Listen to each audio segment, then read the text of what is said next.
Assalamualaikum warahmatullahi wabarakatuh. Alhamdulillah. Alhamdulillahilladzi an'amana bi ni'matil iman wa islam.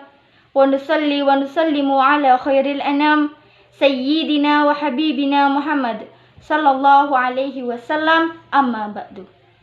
Yang saya hormati para dewan hakim yang arif dan bijaksana, yang saya hormati seluruh kalangan yang menyaksikan pidato saya, dan yang saya cintai teman-teman peserta lomba yang insya Allah akan menjadi para calon penduduk surga yang berbahagia.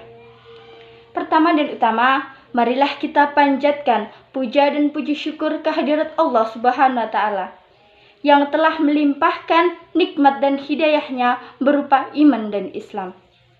Salawat serta salam tak lupa kita haturkan kepada junjungan kita Baginda Muhammad sallallahu alaihi wasallam yang telah menghantarkan kita dari zaman jahiliyah ke zaman Islamiyah, dari zaman onta ke zaman Toyota, dari zaman Siti Khadijah ke zaman Siti Nurhalizah. Para pendengar yang dirahmati Allah, di tengah derasnya gelombang zaman yang menghantam dinding-dinding kalbu keimanan, kaum muslimin dan muslimat saat ini sedang menghadapi sebuah dilema yang tiada ujung dan pangkalnya. Tampak sekali model-model penjajahan gaya baru yang diterapkan oleh musuh-musuh Islam. Mulai dari pendidikan yang tidak islami, berpakaian yang tidak islami, miras dan narkoba menjadi-jadi. Al-Quran sudah sangat jarang dibaca lagi, masjid-masjid penuh hanyalah saat Idul Adha dan Idul Fitri. Belajar di pesantren, belajar di madrasah, dianggap tak trendy lagi. Hello, kemanakah umat Islam saat ini? Kemanakah pemuda-pemudi Islam saat ini? Kemanakah generasi-generasi Islam saat ini?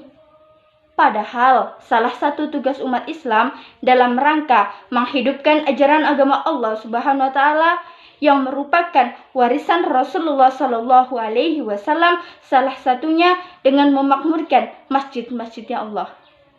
Sebagaimana sabda Nabi, ketika nanti kiamat terjadi, seluruh gonjang-ganjing kesulitan, matahari begitu dekat, suasana panas tidak karuan. Orang-orang sudah tidak lagi memperdulikan keadaan, yang mereka pikirkan hanyalah cepat hisab aku ya Allah, mencari syafaat kesana kemari. Namun ada 7 golongan yang santai-santai saja melihat kanan dan kiri. Masya Allah. Sab'atun yudhilluhumullahu fi dhillahi yawma la dhilla illa dhillah. Ada 7 golongan yang akan mendapat naungan Allah Subhanahu wa Ta'ala di hari di mana tidak ada naungan kecuali naungannya. Siapakah mereka? Wa rajulun qalbuhu mu'allaqu fil masajid. Seorang pemuda yang hatinya selalu terikat kepada masjid.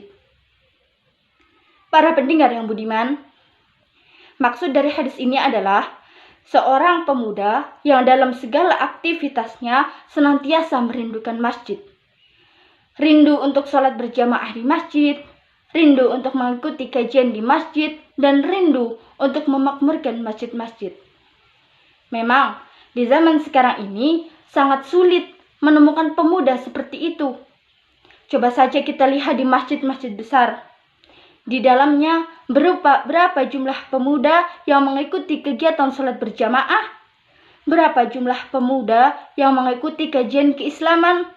Yang banyak hanyalah orang-orang tua yang sudah lanjut usia. Bahkan di beberapa masjid kita temui seorang kakek yang tua renta yang bertugas sebagai muazin, sekaligus imam, sekaligus makmum. Masya Allah. Lantas, kemanakah pemuda-pemudi Islam yang gagah badannya, yang berkobar semangatnya, dan yang cerdas akalnya?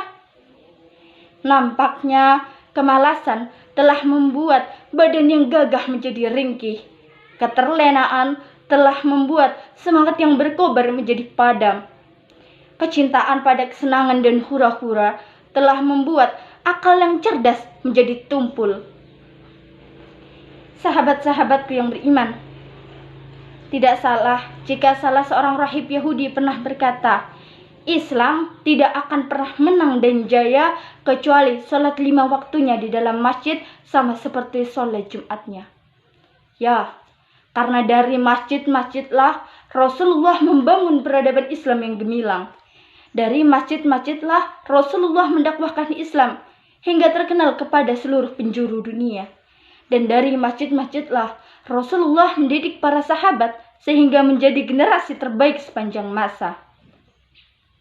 Oleh karena itu, tetap semangat, kita semua akan menjadi generasi yang akan menggetarkan kaum kafir dengan keistiqomahannya sholat 5 waktu di masjid, yang akan menjadi agen perubahan untuk semua menuju yang lebih baik.